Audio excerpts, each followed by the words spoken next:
Welcome back, everybody. We are on episode 8 of the Clappercast. I am Sean, And I'm Burke. and we are back this week to talk about everything related to hockey. A little bit of follow-up on some trade deadline stuff from last week, and just a whole bunch of random little things that have happened around the league in the last few days. Yeah, and I just want to start putting the dates on these. It's March 3rd, 2019. Yeah, that might help for context if you're listening in the future. It's March 3rd. All right, so I know you have a bit bigger of a list than I do of things you want to get to, so where do you want to start? Well, this one's a bit last weekend. So in the game Edmonton versus Toronto, near the end of the game, Brad Malone came up from behind on Travis Dermott, elbowed him in the numbers, and Dermott went down awkwardly, and I think he broke his wrist or something, so he's out for a month. So this set off a lot of frustration amongst Leaf fans, and understandably so. Like, your guy just gets hurt on a pointless hit. But I think it was blown a little bit out of proportion. Yeah, I didn't think it was that bad of a hit. Maybe a little bit iffy from the side, but I thought the way that Dermott positioned his body, because he kind of turned himself to be square with the boards with his chest, kind of put himself in a bad spot. Just a little bit. And the angle that Malone came in and hit him, it wasn't really boarding. Because he didn't hit him into the boards. It was just along the boards. Yeah. And Dermott's positioning and just the way that he stumbled forward onto his arm, that's what got him hurt, unfortunately. Yeah, cue Leafs fans outrage, though. Which, I mean, understandably so. Like, you're up 6-1 late in the game, and you got this guy who's barely an NHLer half the time coming in, running your players. So And already missing some pretty substantial D pieces. yeah. I think the funniest part was Malone instantly went to the penalty box. Then he came out, and then he was like, "Oh, I must be thrown out," so he just went down the tunnel on his own. Yeah. There was no call on it. Yeah. I don't think anyone told him, "Hey, you're kicked out." He just went off on his own and assumed. Yeah. One thing I wanted to address with this is how everybody was talking about the Islanders fans, which we'll get to in a bit, how they were, classless and pieces of shit and stuff. But then you have Toronto fans who have their own notorious reputation of being this exact same way. Yeah, and this probably goes to any sports fan. You just get really into it. Yeah, but you said, in that game thread, people were saying Malone's throat should be slit. Yes, there was And then one comment about that, I believe. if you harken back to when Phil Kessel got traded, he was booed in Toronto for 2 years afterwards, and he was traded. Yeah, and I honestly don't think there was any reason that he should have been. He was great. Yeah, it's just it's every fan base has those moments. So it was just funny for me to. It's kind of like the pot calling the kettle black. Yeah. Maybe I guess let's just jump into the Tavares thing because it's so topical. Pretty good segue. But yeah, so Tavares was first game back in New York, and it was also one of the first game in Nassau. I don't know what it's called now, but it used to be Nassau Coliseum. I tried right? looking at the ice and I could never make it out. I think Yeah. I think it's just a generic game at the moment. First game there since the Capitals broke their hearts in playoffs a few years back. But yeah, everybody was kind of wondering what was going to happen, if he was going to get booed or if he was going to get cheers, and it's definitely more the former of the two. There may have been an isolated person cheering in the audience, but they probably got shushed pretty quickly. I thought it was hilarious. I loved it. Yeah. It was pretty cool. But yeah, he, like him or not, he spent 10 years there, 10 seasons there, 10 years. Was an unbelievable captain. And as Sean Avery pointed out, he never got arrested, so Yep, he's a great captain. that is how you judge those things.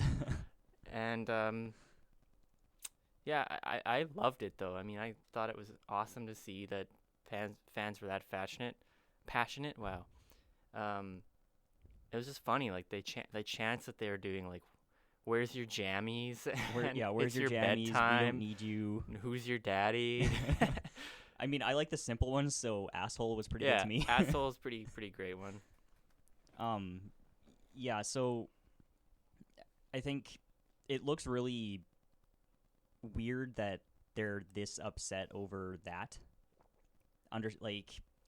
The guy's a huge part of the team, and he left, but like he doesn't owe the city, the team, the organization. Like he doesn't have to stay there. He's just a guy going to follow a childhood dream. Yeah, I mean, I don't blame Which- Tavares at all. I just yeah. thought it was funny that the fans were like that. And even after the organization said, like, we thank John for his time and we can't blame him for wanting to follow a dream. Yeah. It was just kind of the fact that he said, like, don't trade me, I guess. And Yeah, I guess there was a little bit of stuff like that where, they could have traded him at the deadline and gotten something for him, but instead he just left in free agency after saying don't. yeah, I guess it's pretty easy to look from not being a fan of that franchise and think, Yeah. like, oh, well, I mean, that's just how it goes. But you never really lost a franchise player like that. But I loved it. I thought it was funny and it was passionate. It was a really cool atmosphere, and it was like a playoff game. To watch the game was unreal, actually. And the And Islanders just- stomped the Leafs. Yeah. Every So, time Tavares was on the ice, he got Perfect booed. retribution. Yeah, it was fucking awesome, and it's pretty cool to have them back in the Coliseum where, people want to watch hockey, and it's actually on Long Island. I do miss Honky, though. Yeah, honky, and yeah, it's that arena that they build is so stupid. It's like it terrible. has like the the sight lines, the yeah, seats the aren't even crazy angled at the sight ice. lines where there's like shit in the way and you can't even see. Yeah, and I'm pretty sure there's at least one section of seats that aren't actually angled towards the playing surface. Yeah, They're kind of like in the corner, but the seats are facing like straight across or something, so you're kind of like twisted the whole yeah, game. it looks like bleachers in the corners and stuff. Yeah. It's just not a. It doesn't. It looks like a European rink where they'd have like the Spangler Cup or something. Yeah. Especially because it has that car in the corner. Yeah, which, funny story about that car, this has probably happened more than once, but in the game that Oilers played against the Islanders, like, earlier that month, that car alarm started going off in the middle of the game. Really? Yeah. Oh, All of man. a sudden, you just hear, like, car honking in the background, and we're like, and I'm trying to figure out if that's in real life or the TV. And then I went and checked the game thread on Reddit, and someone's like, is Honky's car alarm going off? Yeah, that's pretty crazy. I think some of the jerseys the fans made too were a bit creative, and some were a little bit overkill. Yeah, I mean, there's a lot of money to put into some of those jerseys for I think- nothing. yeah, a lot of those are like, some of them were funny, but at the end of the day, you still bought the jersey. Yeah. And like, what are you supposed to do with it at that point? I guess. Now you But, have like an asshole 91 jersey or Trader 91, like yeah, or Cuck 91 or whatever. But it's like you still bought it. you did. Like, it's just, I mean, that's you're entitled to buy it, and I guess a lot of them bought it beforehand and then altered it. But Yeah, I'm pretty sure some of them were just like custom nameplates pasted over top of Tavares, but yeah, it's just a lot of that stuff was pretty weird, but so at it least is what it is. I do like Babcock's quote on this, though. I just saw this one this morning that he said, for someone to go into a road arena and get that response, must have done something right. Yeah, I mean, he was a great So- player, and it obviously made a lot of people emotional when he left Yeah. because he was so good. And trying to put myself in Islanders fan shoes, thinking like if McDavid or Draisaitl walked in free agency, like I'd be pissed. Yeah, you wouldn't like it, I would obviously. be so pissed off that we just lost, some of the best players, like one of the best players in the league for nothing. Yeah, and like one of the best franchise players of all time for Islanders. Yeah. And I mean, I don't think you were the type of person to throw a jersey at him when he's leaving the ice, No, not quite. but you'd definitely be mad. Yeah. Upset. I don't know if you'd be upset this much later, but Well, You know. if it got probably the first game back, it would bring back like just like Yeah. it'd bring back the anger or whatever. yeah, I for think that night. any arena would be like that, but the Coliseum had a pretty electric atmosphere. It It was was really, really fun to watch. It was a fun game to watch. That was Nashville level chanting. Yeah, it was great. Which, like that's a high standard. It's setting a really good precedent for when they're back in playoffs. I'm excited because I think they're playing all of their games there until like they said they had like some plan, like the first few rounds or something are going to be played there. Or Yeah. First round is played there. I can't remember all exactly subsequent what it is. rounds at But Brooklyn or whatever. They're gonna get playoff hockey back in that rink, and that's gonna be electric. Yeah, Just imagine if it's an Islanders Leafs series. I want that so bad. That would It be was a crazy game. oh, And another thing that happened in the game is the Leafs. It was 2-1, and then Hyman scored a 2-2 tying goal that was reviewed for offside, and it got called back. And it was offside, 100% offside. But I was watching the TSN feed, so the Canadian feed, and they're talking about how the offside rule needs to be changed because it was so minusculely like offside, like it wasn't a huge difference. It wouldn't but it was impact still the play. offside. Like it was still Mhm. 100% offside. It was not a call that could have gone either way. It was clearly offside. Yeah. So I just thought it was kind of funny that, it's going against the Leafs this time, so the rule needs to go away. Yeah. But if it was the other way around, they'd be like, "Well, this rule saved a goal that shouldn't have been scored." Yeah. And it's just like, okay, well, when it happens against the Leafs, it's bad, but when it happens like for them, it's fine. Yeah, of course. It's just The such thing, bullshit. The thing I don't think the offside rule should be changed on the challenges and all that. And I don't know what they would change it to if they did. I get what they're Because saying. I understand. Yeah, I understand. Like that centimeter your skate was off the ice isn't going to impact the play. But with a rule like offside, you can't have. It's got to be black and white. You're offside or you're not. You can't have that gray area. Oh, he's only a couple centimeters. It's okay. Like, because then you're just setting a weird precedent that's going to cause no consistency in the calls. And I think it's gotten a lot better since they've enforced penalties if the challenge is incorrect. Yeah, because it's taking away that, oh, we'll just challenge it and see what happens, and it's making the teams be like, is this enough to risk it? Yeah. Is this actually enough? And that's taking away kind of that. It's taking away that minuscule like offside challenge. Yeah, and me and you have talked about this before, and I have an opinion of mine is that they should have some sort of thing live where the coach on the bench like throws a flag or something to notify the linesman on the ice that he thinks that it was offside, so that they can review it, and maybe if they did not do that, they can't review it. Because if you can't tell, like this is where the Leafs, I think, where the commentator's point was. They don't want a goal called back off something that the linesman couldn't even tell was offside. Like it was made. The intent of the rule was to prevent those like Duchesne style where he's like 4 feet offside plays from happening. So yeah, if you had some sort of live action way to notify that you think it was offside, you could review it. Yeah, you could challenge. But if you don't, you can't. The goal stands. Exactly. So with hockey being such a fast game, it's hard to really place those offsides that are so close that you can't actually tell in real time, that you have to go to this like frame by frame zoomed in view to tell if it was offside.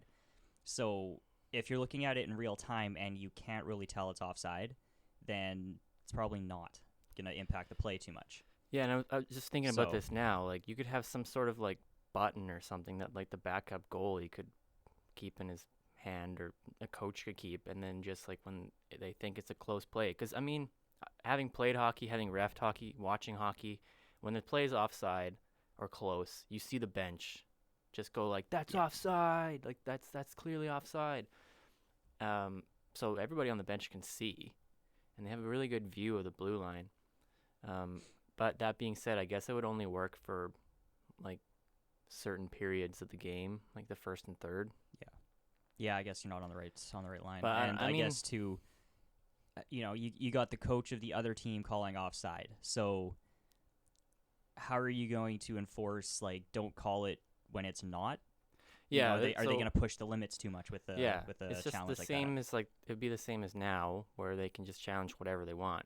But at least this way, if they miss it, it couldn't be reviewed, so it saves some time that way. Yeah, it might be offside, but they can't review because they didn't challenge it live or something. I don't know. Well, even the other way though, like it's a close play, it's probably not, but the coach like flags it down anyways, just because he's the opposing coach. Yeah, and I don't like it now because they have like the tablets on the bench, and they just like give the coach like 30 seconds to look at the tablet and be like, oh, that was onside, I'm not going to challenge. I don't like that part of it. But it's funny. It's funny when the goal's scored and then you're waiting 30 seconds for like the huddle of coaches on the bench to finish watching it in 8 different views. Yeah, I guess to wrap this Tavares thing up, like his first game back in Toronto, they reversed the starting lineup so that he was last to be announced, and he got like a standing ovation, which was pretty cool. Yeah. That was a really nice thing of Toronto to do. Be like, we love you. We need you. We need you. We don't need you. Yeah. Like, yeah. So that was pretty cool. And let's move away from Toronto to maybe Ontario's best team, Ooh. best skating team. They are now they're not just a team anymore. They're a skating team. I think. Now Says they can Dorian. skate. They can skate. I watched them play this week. They can skate. Okay. Can they skate good? I think so. They stayed on their feet. They kept up. They've done can skate. They know how to skate. Yeah. So this week in the Ottawa Senators segment, fired their coach for some reason. After they fired him on Friday, and on Monday they said that they were going to support him. Yeah. So then 4 days later, no, we're not going to support him anymore. We're going to fire him. We're unhappy with the performance of the team on the ice, and we think that, we can do better with the roster we have, even though you've traded away all your best players. Yeah, this is one of the most confusing things I have seen since Florida fired Gallant. I wonder if Ottawa called him a cab. Ooh, good question. Hopefully. Does Ontario have like Uber and Lyft yet? Or they Probably. maybe Boucher just skated up the canal. Yeah. Fuck you guys. Skates away. Grabbed his skates from his room and just took off up the canal. Yeah. So I think this was a really mind-boggling move. I don't understand it. With this many games left in the season, why fire him? Yeah. What's that going to do for your team? You're literally I don't see a point. The explanation that Dorian gave is that Boucher wasn't playing the rookies enough. He was sticking with the veterans too much. And there's 20 games left. You got a team with nothing, and of course, he's an NHL coach. He's gonna try and do his best to stay competitive on the ice. Yeah. And that's going to be playing your veterans who have experience over rookies who are inexperienced. Yeah, I just think it's another move that isn't going to be drawing anyone to work for this organization. No. Because they say one thing and do another multiple times now. Yeah. And yeah, Dorian's it's going to be very hard. Bergevin's playbook here. I think it's going to be very hard for them to find another head coach that is good. Yeah. So who is going to be talented? So there's some coaches out there without jobs, right? Like there's Q, there's Vigneault, I guess Hackstall. Yeah. I don't know who else, but you're not going to draw on Q. No. Absolutely You're not going to draw on Vigneault. What's going to happen is these guys who have the ability to just kind of pick and choose where they want to work in the league, who are actually why would they pick Ottawa? Why would they pick Ottawa? Exactly. So they're going to end up having to draw one of those rookie coaches in from the minors who wants his shot in the NHL and is willing to sacrifice maybe a shitty organization, a shitty work environment. Yeah, to get a shot and maybe move on elsewhere. That sounds like my career right now. Sacrifice a good, healthy working environment for experience. Yeah, it's great at a university, isn't it? Yeah, it's really, really nice. I really think that they're just shooting themselves in the foot a lot, and at this point they have very little foot left to work with. They're basically on a peg right now. Yeah, they're on two pegs. I think it's really stupid. I don't understand it. What's gonna happen if they can't find a coach? Something for whatever miraculous reason, Mark Crawford does okay in these last 20 games. Do they keep Mark Crawford as head coach? And what does that going to mean for the future of that team's development? And if you're Mark Crawford, do you want the job? Because he's been actively looking for head coach work the last few seasons. Yeah. And the question I have about him is he actually changed enough to do that? Because his style of coaching is not going to work now. Yeah, he's... you can't be that asshole ride your players coach anymore. That's not gonna work. Yeah, I don't know. I just really don't understand it because how can you be upset at the coach for performance on the ice when you literally trade away all your best players? Yeah, and Dorian right that day said he met with the players and his quote was something along the lines of, "I told him that our play wasn't acceptable. No more excuses." How about we have nobody left? You're That's not icing an an excuse. AHL team. Yeah. Like, in the past, like, how long ago was September? 8 months? 7 months, maybe? You've traded away Erik Karlsson, Matt Duchene, Mark Stone, Ryan Zingle, and moving a little bit further back another year, Kyle Turris. And Hoffman's. And Hoffman, yeah, I forgot about him, too. Yeah. Like, your number one center is Chris Tierney right now, basically. Oh, and Brassard, too. And Brassard. What do you expect this team to be able to do on the ice, other than not get blown out 15-0 every game? They can skate. They are a skating team. Yes. That's what Dorian wants them to do, is just skate. They don't have to touch the puck. Just skate. Just skate, guys. Just skate. It's so dumb. Like, this is perhaps the stupidest of all of these moves. I know Boucher the rating was on the wall for him. Yeah, but it was on the wall for him like 2 years or the season after they went to the this is just his normal. Finals. I've looked at his coaching, his career. This is just his normal path. Like, he does a really good job in year 1, a bit less good in year 2. Year 3's like not good at all, and gets then fired in year 4 before the end of the season. Yeah, because this is what happened in Tampa. So, yeah, same thing happened in Tampa, and I think a similar thing happened when he was in the minors too. Yeah, it's just he doesn't adapt, I guess. His system only works for a few or 1 year or something, and the players buy in, and then they don't. But I mean, to be fair to him, like, if he gets that one, he has no roster after last season. Yeah, and I mean, to be honest, like, the team isn't even comfortably in last. I think they've only got like a 5-point cushion or something on last place. So it's not like they're that atrociously awful. It's just they're not a good team. Yeah, but I mean, like, when they had Stone on the team, they were scoring goals when Stone, Duchene, and Zingle were all on the team. I think those three accounted for like 30% or more of the team's goals. So they're actually not the worst scoring team in the league. They're just they might be now. Yes, I think Tkachuk is their leading scorer, and he got like 11 or 12, or was it 14? Yeah, Tkachuk is their leading scorer. And that's a rookie. Yeah, which you never. I mean, that's not good for him. He's having a great year, but like, it's kind of worrisome. Yeah, and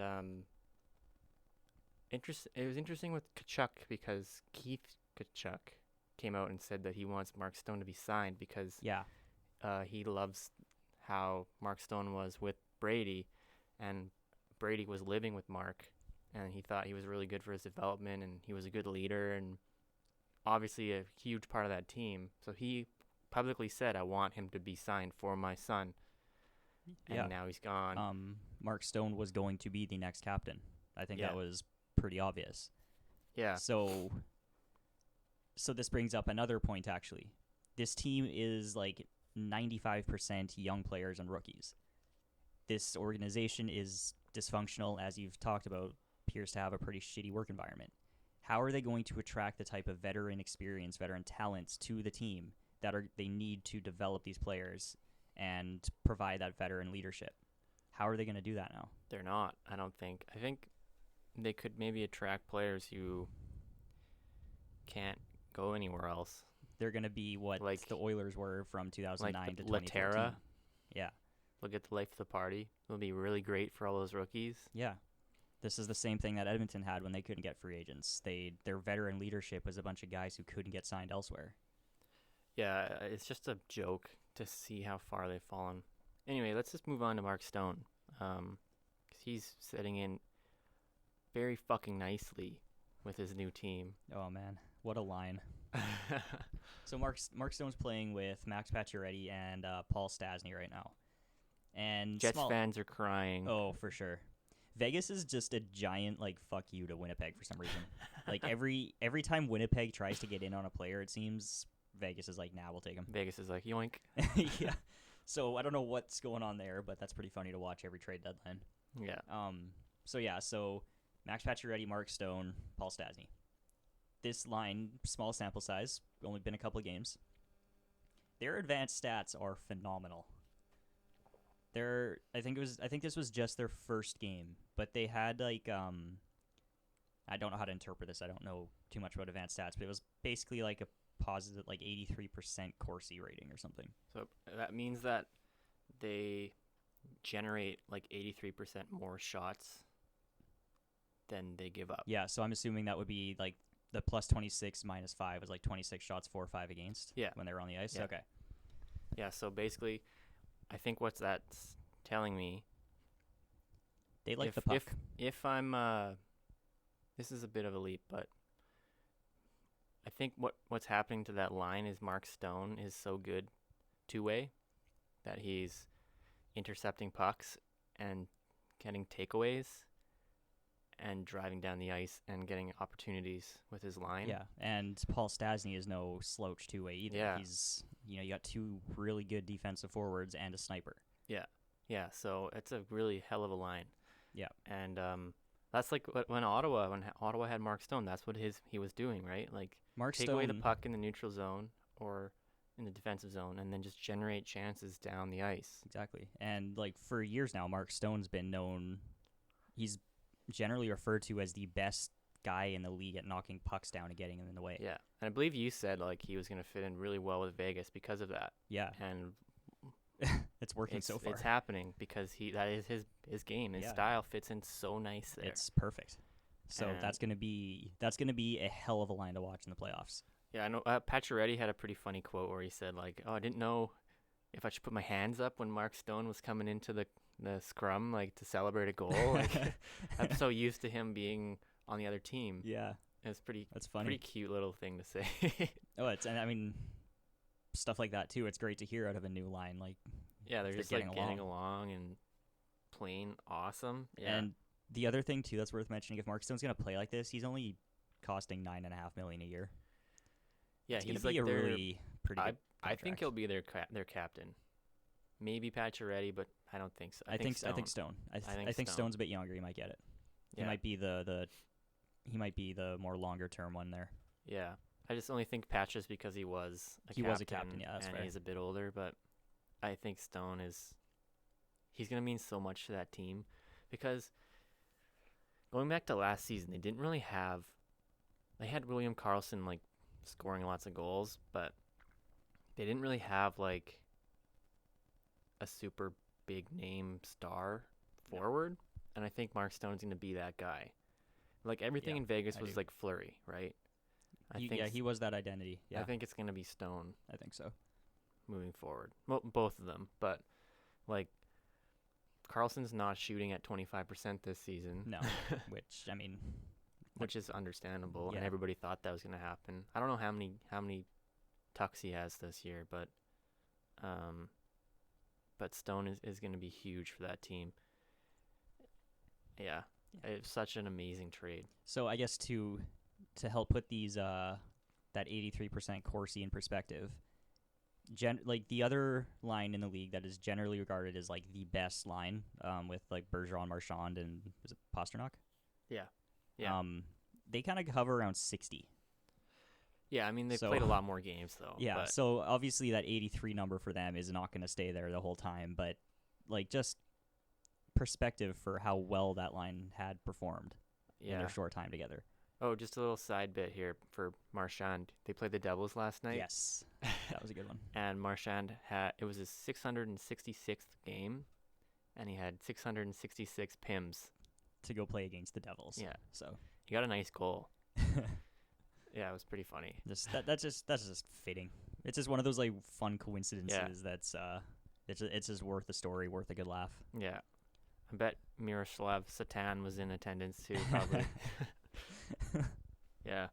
What's next? I know you wanted to talk about Edmonton a bit. Yeah, so Leon Draisaitl right now is on an absolutely unreal tear where he's putting up basically a goal a game over the last 20 games or something. Yeah, he's at 40, right? Yeah, he just hit 40 yesterday afternoon, pardon me, and he's showing no signs of slowing down.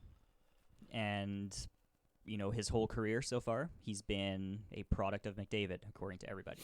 His contract was overpayment. He's only good because McDavid's there. He's not great on his own. He's lazy. The only one of those criteria that is really fair given watching him play is that he can float around a bit. Yeah. Yeah, there was a And- stretch there where he was pretty bad. Yeah. But even when he was bad, his offensive instinct never went away. It's just he kind of turned it off when it wasn't being used. Yeah. So through this stretch, I think he's been working very closely with Ken Hitchcock, because Hitchcock kind of talked about this relationship they have where they were getting comfortable in conflict. That he was challenging Draisaitl to do more, do better. Draisaitl is probably getting annoyed, but now they're getting comfortable in that two-way conflict or whatever.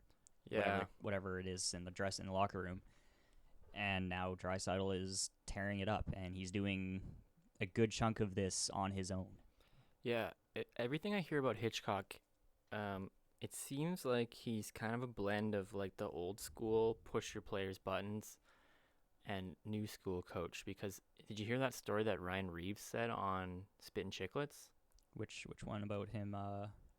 About Hitchcock like yelling at Reeves on the bench, and Reeves was like, "Shut the fuck up," right to his face.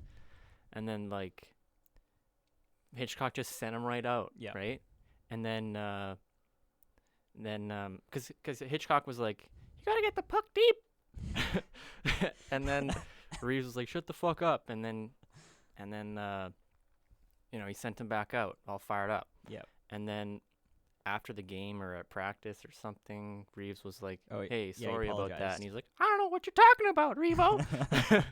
So it's just like he doesn't hold that grudge like something like Mike Keenan or somebody would do, right? Yeah. But and you are right. He back in his heyday, back in like the 90s when he was like winning a cup with Dallas and everything. That was his style. Like he was defensive, he was hard on guys, and he pushed them.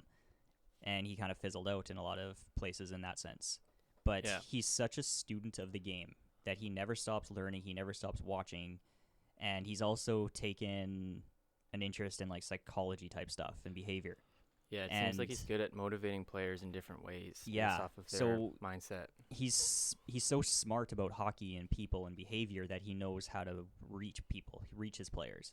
Yeah. And he's talked watching his interviews is actually a breath of fresh air, because he's actually thoughtful and he talks about stuff and he explains it, and he's just a better interview than a lot of other guys where it's just very generic cliche. Yeah. And he talks a lot about how he had to change his style. He's got to adapt to some of the changes in the league, and he doesn't see it as like, I have to come in and impose my will on everybody. It's like, I'm going to come in and see what I can do to help these guys, to help push them to places that they couldn't get on their own. Yeah, I think one thing that I've noticed as a non-Oilers fan who doesn't follow it as much as you, so correct me if I'm wrong here, but it seems like he's been really good at pushing the ownership and like the team responsibility for the guys compared to like just winning. Like it seems like he's pushing like more like, we're a team and we got to do this together, and like own up to like when you fuck up and stuff. But I think that's going to be really, I hope he sticks around, because I think that team really needs that. I do too. And I mean, I don't know what his plans are. I don't know what the team's plans are, because I know they did kind of get a bit annoyed at him because he was publicly calling out the team for a lack of effort. I think that's calculated though. Like you just said, he's thoughtful and everything, so he's not the type of person to say something off the cusp, right? Yeah. So I think that was a calculated move to kind of not embarrass your players, but to just call them out and be like, you need to fucking do better. It's like, I see you guys doing I'm not, this. I see what's happening. This was right in the middle of that stretch where like everybody sucked, including McDavid and Draisaitl. And just because they were still putting up points does not excuse them from piss poor defensive play. Yeah, and I think that's the coach's job, right? To call them out. Yeah. He doesn't have to do it publicly every time, but I think he actually did it okay this time publicly, because he didn't name anybody, I don't think. Yeah, but like I'm just saying, like you don't have to do it every time. Yeah, like, and a bad game, like, oh, this guy sucked. Yeah, like Torts does, right? And I'm sure behind the scenes, privately was more direct. Yeah, definitely have those conversations a few privately. A few games later, look at the team now. They're 4-2-1 in their last 7, which is a lot better than like winning 1 of 15 games or something. Yeah, I think a full season of Hitch would be good, because you just have that dynamic all year round instead of halfway through the season. I don't know how McClellan was with players and stuff, but it's got to be like a pretty big change. Well, from the sounds of it, just, past players, I think Thornton commented on this, and some guys from more recently with his time talked about how he's pretty impersonal with players. Like, he's there, but he doesn't do much teaching, much coaching. It's more directing. Huh. Which is not what Edmonton needed. Yeah. At all. You got a whole bunch of young guys trying to come in. You got, this weird dynamic in the locker room. You're trying to establish a winning culture, and you've got a coach who isn't really setting a standard for anybody. Yeah, I think if they do find a new GM this offseason, or if Gretzky just stays on, one of their big things should be keeping Hitch for at least next season. I would be completely fine with that. Because he's definitely a coach that can succeed with a little. And having a full year and, like, even a training camp with the players would be huge. I think, too, like, to build on the training camp, they've got all of these young prospects in Bakersfield who are, unfortunately, their 17-game win streak ended in a game that they completely dominated, but lost 1-0. Thanks, Hamburglar. Yeah, really, thanks, Hamburglar. But that team is led by prospects, so these guys are going to be major players in the organization for years to come. Whether or not that's in Edmonton or in Bakersfield will be to be determined. So to have all these prospects come up, have a training camp with the NHL players, have a training camp under Hitch, to have him, watch them, show them what's going on, and show them what the NHL means, what it's going to be, what it's going to take. Yeah. Like, that'll be huge for them, too, to just have that couple weeks under them. Yeah, and I think, like, if some of those guys come up for next season, like, coming from a winning culture will be huge, it's going to be huge. It's going to be... I just think that keeping Hitch is gonna be so important. Yeah. Because they don't need another coaching change, and having him for a full season will be good. Yeah, it's kind of frustrating watching the coaching carousel, because I have to imagine that so in the last 10 years, it's been Craig McTavish, Pat Quinn, Tom Rennie, Ralph Kruger, Dallas Eakins, Craig McTavish again for a very brief time, Todd Nelson, Todd McClellan, Ken Hitchcock. Yeah, that's a lot. So too many. That's got to be tough on players. That's got to be tough to establishing any consistent system for the team to play, and especially when you've got, like, Taylor Hall kind of subtly hinting that he didn't really listen to the coaches. Yeah. It's like eventually they just kind of shut him out because it's just another guy in the revolving door. Yeah. So one more year would be good, I think, at least. Yeah. If he's willing to come back. Hopefully. Let's move on to another Alberta team, Calgary. They retired Jarome Iginla's jersey last night. Yeah, so that was really... It was actually... Did you watch the tribute video? It's pretty good. I think I saw part of it, because they... like 8 minutes long. Okay, yeah, they showed some of it on the CBC intermission over top of the panel instead of... Yeah, watching the talking heads for a few minutes. They showed the tribute. I just saw it on Reddit, the whole thing. It was pretty good. No, it was. Really good, actually. Yeah. And, it was well-deserved. Yeah, Iginla he's just one of those generational players, like, not necessarily in, Crosby McDavid level, but he is just so, recognizable. Yeah, he was iconic. Yeah, iconic is the word. That's the word I was thinking. He was Calgary. Yeah. For so long. The cup run, the captain. Yeah, cover of NHL 2003. Yeah, he was unreal. Yeah. Easily. Great player. Yeah. And I didn't know this, but Calgary has this weird, honor some numbers and retire other numbers. Yeah, it's kind of like the Hall of Very Good. Yeah, but their Hall of Very Good is Joe Nieuwendyk. I think Nieuwendyk maybe. And McInnes. Yeah. So it's players who were really good but maybe saw their success not in Calgary. But I mean, did they not both win a cup? Oh, true. In Calgary? McInnes did, I think. I'm pretty sure Nieuwendyk did too. I can't remember. I'm pretty sure Nieuwendyk did, and then he got traded to Dallas and won another cup there. Yeah. Okay, that's probably what I was thinking of. yeah, it's kind of strange that they don't just retire them because they only have like Mike Vernon retired and now Iginla, but it's like okay, well, and then Theo Fleury's like not even there. He should be. He should be for sure, and it's just weird that they don't retire Nieuwendyk and McInnes. And I was reading some comments on Reddit that people said like people still wear those numbers. They haven't worn McInnes's number 2 or something for a while, but what did Nieuwendyk wear, like 29 or something? I honestly have no idea. But people have worn that in like 2013 or something, the latest. But it's like, well, it just seems dumb. Like you have like you had 3 players on there. Why not just retire them? Like you're not that old of a franchise. Yeah. Oh, Lanny McDonald's is retired too, I think. So they had Lanny McDonald and Mike Vernon retired. Yeah, I guess it's just be weird. wondering what their criteria for the like Nieuwendyk and differences. McInnes are in the Hall of Fame, aren't they? They have to be. I feel like they would be. It's just funny to me. It was really funny because I know Toronto has that where they have like, because I mean it's a lot older of a franchise where they have a lot of people who they've honored, but they don't have their number retired, which is fair. And then they had that situation where somebody who was honored, they eventually retired his number, and it was 21. So then JVR had to change his number from 21 to 25. Right. So maybe it's just kind of like a placeholder. Yeah. Who knows? I don't know, but yeah. Anyway.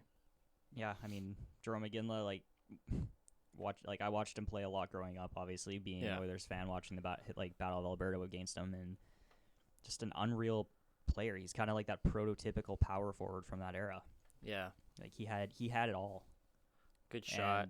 Would drop the mitts. Yeah. Solid defensively. And most of all, like he had that admiration from fans. Yeah, like I've never heard a bad thing about Iginla, unless you're like on a team that they lost to the Flames or something. He's just a solid guy, and he's always like there for the fans. Like at his after his ceremony, after the game, he had like some autograph signing thing, and he was there till 1 a.m. Yeah, signing autographs. That's well 2.5, 3 hours after the game. Yeah, like so he's such a good guy. He's just one of the greats. And is he Hall of Fame worthy? That's tough. I don't know. I think it could go either way. He's very close to yes, and very close to Hall of Very Good. Yeah. But I want to say yes because he does at least have the Olympic gold. I was gonna bring that up because the golden goal happened 9 years ago, just a couple days ago, and that Iggy is going to be burned in my head forever. That you can hear Crosby call for that pass. Yeah. That was just an unbelievable moment. And Iginla was obviously a part of it. And well, he was on the Salt Lake team too, right? Yeah, he's got 2 goals. So he's got 2 Olympic golds. Yeah. And he's just an unbelievable player. So yeah, I think it could go either way. It depends who's voting. Depends on the class, I guess. Yeah, that too. If it's he might get in on a week, like if he's against a bunch of other like amazing generational talents, he might miss it for a year or 2. But if he gets in on a weaker year, he might stand out a bit more. Yeah, I think if Martin St. Louis can get in, Iginla can get in. Yeah, I mean St. Louis has the cups, has the cup. I mean, yeah, but against Iginla. Against Iginla, yeah. And I mean Iginla's got some individual hardware. Yeah, he's got some he's got that like 3-way tie Richard with Kovalchuk and Nash, I think, yeah. He's got like he's a 50 goal scorer. Yeah. I think he could get in. Yeah. I want to say yes. Yeah. I would put him in the Hall of Fame. Yeah, I think so. Just because like I think for me it goes beyond the ice too. Yeah. It's just like if you're that iconic for a team, you're probably going to get it. Yeah, when you find your way to be in the discussion, if not the unanimous choice as player of the franchise, of best player in franchise history. Yeah. You're probably doing something right. You should probably going to get in there. Yeah. Yeah, it's like if you think of like who's playing now, like that you just think of with that franchise, like all time, like Crosby, Ovechkin. Ovechkin, I'd be looking to Bergeron in Boston, to be honest. Bergeron. Yeah, I don't know about Chara. Maybe He'll be up there. I don't think he's as high as Bergeron. Bergeron. I think for sure. Yeah, but Bergeron for sure. Yeah, and like Jumbo Joe. And yeah, Joe. Yeah. Yeah. Anyway, I just thought congratulations to Iginla. That's Congrats, super huge impressive congrats. and It's- really, really good job by the Flames. Yeah. It was a really well done ceremony.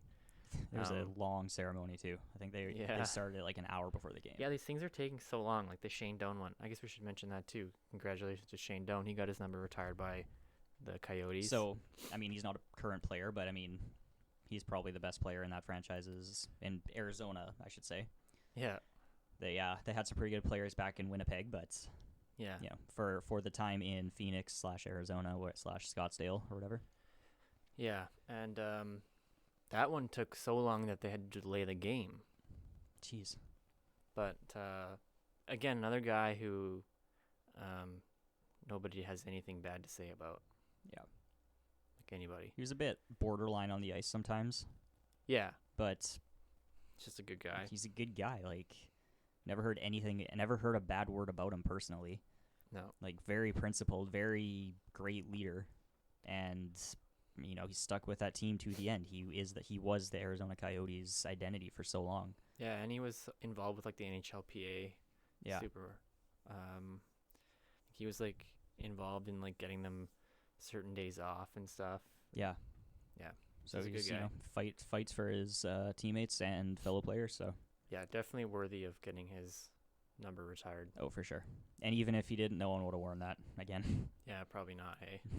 No way. Oh, that's this isn't hockey related, but that just reminded me of it. But like Bryce Harper just signed with the Phillies, Yeah. and he normally wears 34, I think. Mm-hmm. And the last Philly to wear that was Roy Halladay, Right. 34. So Bryce Harper was like, I'm not gonna wear 34 out of respect for him, because Roy Halladay unfortunately died in a airplane accident last year. Yeah, about a year and a half ago. Yeah, so I thought that was a pretty classy move. Yeah. And I think. definitely the right way to start off with fans. Oh God, in Philly. Oh yeah. That's that could have been. I don't think he had a choice there. I mean, yeah, if he did wear it, people probably would have been upset, but probably would have got over it. But it's definitely like I think it's a tactful, smart choice. Yeah. And to to be not- honest, like Roy Halladay, you know, one of the best pitchers in MLB history, I have to imagine, Yeah. and certainly one of the best of that generation. I mean, unreal in Toronto. I think we have a no-hitter or a perfect game. I think he had a perfect game. I'm pretty sure he had a in perfect Philly. game. You know, so I believe he also won the World Series there too. Yeah, I don't know. I don't follow baseball close enough. But I just thought it was classy just to go along with your comment of No one don't will wear yeah. the jersey. I'm sure there's a lot of those like unwritten rules, like, hey, we don't wear this number. Yeah, well, even in Edmonton, Taylor Hall and Kevin Lowe wore number 4. Mm-hmm. And then Taylor Hall came in and asked for permission from Kevin to wear number 4 when he came into the league. Oh yeah, I think that was it anyways. yeah. It's If I'm remembering the players' numbers right. yeah, Hall is definitely 4. So yeah, that was interesting. Wanted to move Yes, on. he was number 4. As I look at my lanyard with Taylor Hall number 4 Oilers on it. You should probably get a new one. It's yeah, I really should. Just, you know, the keepsake for Taylor Hall's era. Yeah. Do you really want to remember that? You can't forget the bad times when things get good. Always it makes remember the where good you came times from. that much more Yeah. sweet. Yeah. What did you want to move on to here? How about Tampa Bay again? Tampa Bay? Yeah, Yeah, so Kucherov beat him to 100 points. Kucherov beat them to 100 points. I wanted to mention that last time, but forgot. That was a fun race for the 1.5 games that lasted because Kucherov puts up 5 points a game. Apparently, Yeah, we were way off. We thought he was at like 80 something, but he was at like 98. I was a game or two behind. I'll be honest on that. And that's all it takes with Kucherov to get like 10 points up. It's Apparently, like 1-2 games. it's absurd how that team just scores at will. Yeah. The only knock against them is that their third jerseys are shit. Like But real shit. as I pointed out to you last night, it's probably fitting that team's third jersey look like all-star jerseys. Yeah. Yeah, they are. I think Team I see what they were All-Star. going for this time. Yeah. So the main reason I wanted to bring them up is yesterday they beat the Ottawa Senators. Surprise, surprise. Wow. And they tied the record for fastest team to 50 wins in NHL history. They tied the, I believe it was 96-97 Red Wings. It's a good fucking team. So that's some pretty good company, right? Yeah. Yeah. This, they're still on pace for one of the best seasons in NHL history. Yeah. And we're getting to watch this team come together and do that. And they're not slowing down. They're on like a 10-game win streak or something insane. Yeah. I remember watching the 2017 Caps and being like, holy shit, this team's good. And they're even better than that. So, Yeah. And this team's just stacked top to bottom. yeah. I haven't Yeah. checked their goals per game, but I know like halfway through the season they were still at 4 goals a game, which is you don't see teams over 3 very often. Yeah. Didn't they get stomped by Boston like a couple games ago? I think they're on a win streak. I thought they lost to Boston maybe. like, pretty badly, but could be mistaken. But yeah, it's kind of like playoff in the East is kind of like just don't be last. Yeah, don't be the second wild card team. Unless it's Pittsburgh, and then honestly I don't know who I would pick to make it through that series. I'm really hoping Pittsburgh won't make it, but with how Columbus has been playing, I'm pretty sure Pittsburgh's going to make it and Columbus is going to lose. We'll talk about Columbus in a minute. Yeah. Um, Yeah. But Tampa Bay, man, like they're scary. It's a treat to watch. Yeah. It's a treat to watch that organization that Yzerman put together. Yeah, he's just watching from afar Yeah, he's sitting Yeah. in his like evil villain room. with his cat on his lap Yeah. and like- Saying excellent. putting his fingers together. Yeah. So the other question I had, we talked in the past about how some of the awards like Coach of the Year, MVP for Kucherov, might be hard for them because the whole team is so good. Mhm. But are they good enough to push past that and get some of these individual recognition awards on the good team? I think Kucherov is. I think so too. I think Cooper is good enough to as well. I don't think think- he's going to win it, but I think he's good enough Yeah, I think he'll be in the conversation, but I think Trotz is going to win it. for sure. Yeah. So Trotz has won Adams, right? Didn't With he get one the in Caps? Yeah, didn't he get one in Washington? Yeah, you got one. So But I think they're not just first in the league; they are comfortably first. Like they've got a solid I 10+ know. point lead on any other team in the league. I just think that Cooper's like taken a team. It's been a well coached team for a while, right? Mm-hmm. And I think that their performance this season is more on the players, especially on Kucherov, whereas the Islanders is without a doubt coaching, Sure. because the Islanders last season were like one of the worst, if not the worst, defensive teams Yeah, I think so. in regards to goals against per game, and now they are the best. So yeah, So I think that turnaround is probably what's going to win it for Trotz, I think so. which sucks for Cooper because he's been a really fucking good coach for like 4 or 5 seasons there. Yeah, I mean, And he's just never going to get any conference accolades finals. because like the team, they're always like, it's always going to be like, well, the team's already good. I It's think like, well, what the fuck do I have to do? yeah, I think the other factor too now it's like anyone can coach a good team and turn out okay, but it takes a really good coach to make a good team even better. Yeah. And it's harder than it might look to coach a good team too. Oh yeah. To balance that kind of superiority complex that you might an ego, and to keep all these guys pushing forward when they know they are probably better than everybody else. Yeah, I think So it's just the conversation is going to be dominated by like stats. Yeah. And the easiest one, or the easiest way to show coaching is a team is turnaround. the team turnaround. Yeah. So it is Trotz's award to lose right now. Yeah, I mean like Gallant last year won it, and that was because everyone thought the team was going to be shit. We thought they were going to be like last. Instead, they were top 5 or something. Did they? Nashville won the President's Trophy, right? Yep. Yeah. So Vegas won the Pacific. Right. Yeah. Yeah. So it's just all these awards are so Arbitrary. subjective and arbitrary. Yeah. Like, one last award question: does Steve Yzerman get GM of the year? I don't know who will get GM of the year. I really don't. I can't really. Who's really made a big splash? I mean, I'll put Treliving in it. Calgary. Yeah. He made some big personnel decisions. And the teams turned it around. Yeah, I don't really know. That one's a bit Pierre harder. Dorian?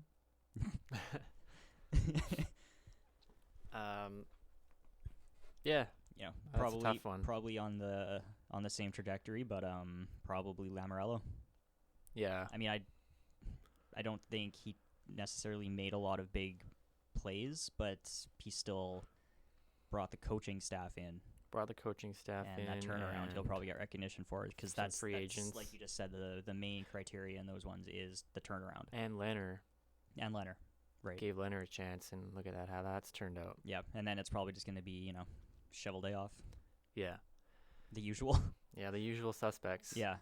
But I just think it's funny that, Yzerman put that team together. He may not have done it this season, but yeah, it's all his handiwork. It's all his handiwork. It's all his work over the last few years. Like, should he get consideration for that award?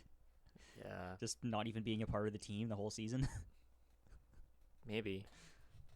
I'm sure he'll get some. He'll have some personal satisfaction. Yeah, I just wonder if anyone's going to throw him a couple of votes. Maybe. Another GM who's probably not going to be in the running is Jarmo Kekalainen. Is that his last name? Yes. Yeah. It's looking like those moves are not paying off. Not quite. Not quite yet. Columbus is playing like complete ass. They were not good. Edmonton played Columbus yesterday, and the whole game, Columbus had maybe 2 good shifts and a breakaway. And one of those good shifts was followed up by an immediate rush that Draisaitl went and scored his 40th on. Yeah, the Edmonton Oilers had like their best shift of the season. It is very quickly becoming renamed the shift. Everyone knows what the shift is now. Yeah, it just looked like a power play. It was a 5-on-5 shift, and it was basically 2 minutes full on in the offensive zone. And it ended up in a goal. It's kind of ridiculous for Columbus to be losing that bad to Edmonton at this point. Yeah. To be honest, like a team that's supposed to be making an all-in push for the playoffs is losing 4-0 to one of the coldest teams in the league. Yeah. And the team, one of the worst defensive teams in the league in recent stretches, and they can't score a goal. Yeah, I was looking up the stats, and so it was 4-0. Duchesne was 0, like plus-minus wise. Okay. Panarin was -1. And I think McQuaid was like -3. Ooh. I think. So, and Dzingel was 0, I think. So it's not the new guys. It's just, I don't know what the fuck's going on with that team. I'm worried because they're making this all-in push, but they're not even close to a guaranteed spot. Did you see Bobrovsky after that goal, like after that shift goal? No. He was fucking pissed. Oh, I bet. Like he was skating out of his crease and he was just like flipping his stick around and was like, he was really mad. I bet. I mean, you've got, like, you can't have a 2-minute hemmed in your own zone 5-on-5 shift without getting the puck out. I think he had like a 780 save percentage in that game. Yeah, and he did get pulled after the second. Yeah. And the fans were booing them off the ice and after the second at the end of the game. And they deserve it. Yeah, they really do. So, I mean, once again, small sample size, single game. But that does not look like a team that's making a push for a cup run. Yeah, and they lost to Pittsburgh like the day of the trade deadline. Mm-hmm. Which is a Metro Division rival. Yeah, and also one of the teams they are competing with for a wild card spot because that's where they are. Yeah, Carolina's coming up. Carolina, Pittsburgh, Carolina's Columbus. in a playoff spot right I now. think so. I think they're Metro 2? No, Metro 3. Carolina is? Yeah, Oh, okay. I think because, last I checked anyway, the Islanders and Washington were tied Okay. for first in division. Washington has played one more game. This might be old now, but this is when I last looked. And at that point, I think Columbus was in third. And then since then, Columbus has lost, I think, twice in a row. And then Carolina keeps winning because Carolina's like on a streak, I think, right now. Yeah,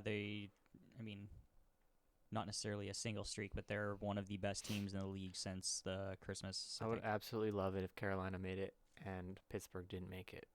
That's my ideal situation. Yeah, I think so. Is It's that- after so many years, it's going to be weird to think that Pittsburgh might not make the playoffs. I want it to happen so bad. Just So bad. I want Columbus to win just to get in, but then if they play the Caps first round, I want them to lose. Of course. And just to see what happens to that organization too. Yeah, Like if they don't make a good push, like what the fuck's gonna happen? that's going to be an interesting story to watch the next season or so to see how this all plays out. Yeah, and then if Carolina makes it, like what happens there? Like, do they keep Furland and like do they get some more guys? Well, they're treating Furland as their own rental. Yeah, So- they straight up said that. So I mean, they could keep him. He could turn in. He could stay if they start turning around. the bunch of jerks Oh in man, playoffs. Ooh, this. Say what you will about it, but this team has done a very, very good job of making viral hits yeah, this season. That this is an organization that is usually one of the most forgotten about in the league. They're there. You think about them the twice, out west anyways. You think about them the twice a year you play against them, and Yeah. that's it. But through this season, from their new owner initially kind of making some waves by being very involved, but to watch them come in, kind of take charge of this rebuild, this youthful culture, and through the season with their Storm Surge celebrations, making it to sports highlights all the time, getting ripped on for it, and the and- Whalers thing. and the Whalers thing too, and now the bunch of jerks thing that they're just owning and running with it. Yeah, it's been a really good season. If they make it playoffs or not, like You can it's call been it a a win. successful season Yeah. for them because they've gotten their image out there more. Yeah. They should be writing some what's it called? Royalty. Royalty money checks to Don Cherry Yeah, no doubt. for sparking their popularity a little bit and getting them some notoriety. Yeah, I wonder though, because they're using his words and selling T-shirts off of it. Yeah, I mean, he doesn't own that phrase. Yeah, fair enough. It's not like his catchphrase or something. But it has been a really good job for them. Yeah. Off the ice, and they're doing well on the ice now They are. too. So And they're having fun while doing it. It looks like, yeah, and they're getting people involved. Like they just had a Vander Holyfield. Vander Holyfield. Come I and was knock out wondering about that. Martinook. Like, if they lost, like, does he just come back? Yeah. Maybe he's just a Canes fan at the game. Yeah, that was cool. I would love to see them in playoffs and Pittsburgh lose. That, like I said, that's my ideal scenario. But it's hard to rule Pittsburgh out. Oh man, yeah, you can never discount They them, just and that's shit stomped the Habs last night. But the game before, they lost in OT to Buffalo. So who knows. And that's what I mentioned earlier on this episode. Like, if Tampa played Pittsburgh in the first round, it's tough to take I don't Tampa know who I there could. still. Yeah, I don't know who I would pick because like Tampa's so good, but you can't discount Pittsburgh anytime. Even though Pittsburgh has like Letang, Dumoulin, and Mata out, I think. Yeah, It's like, well, they won the cup like that, so they won 2 cups. The first one I don't think they were expected to. They were kind of no, they weren't. they just kind of made it, but like the Crosby effect basically. I wanna call it. That experience. So Yeah. And maybe for one final thing here I wanted to mention, and this gives me great pleasure, is that Ovechkin broke a Gretzky record. So Ovechkin is the first player of all time to have 10 45 goal or more seasons. That is so impressive. Like, what's an amazing accomplishment for a guy. Like, Yeah, it's pretty crazy. I'm so spoiled to have been able to watch him oh yeah, for his whole career. we all are. And it's just crazy how originally he was a on the rush player and got most of his goals on the rush. He still got a few in the OV spot if you watch highlights from his rookie season, but just how fast he was when he broke into the league, and now how he's adapted his game to be a shooter more from, definitely his office, but just he can still score from all places of the ice. And what an accomplishment. It's so impressive. Like that's to think about, how many players a year hit 45 goals. Yeah. And for him to have done it 10 times in his 14 season career? 13 maybe? Yeah. I can't I'm trying to count, but I can never get the numbers right. And I mean, one of those years was a lockout. Yeah.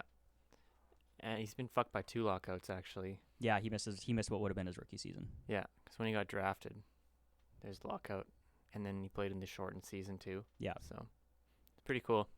I don't know, is there anything else you wanted to bring up? No, I think we covered everything we wanted to. Yeah. All right. Well, we'll check in on you guys in a week. Sounds good. Thanks for listening.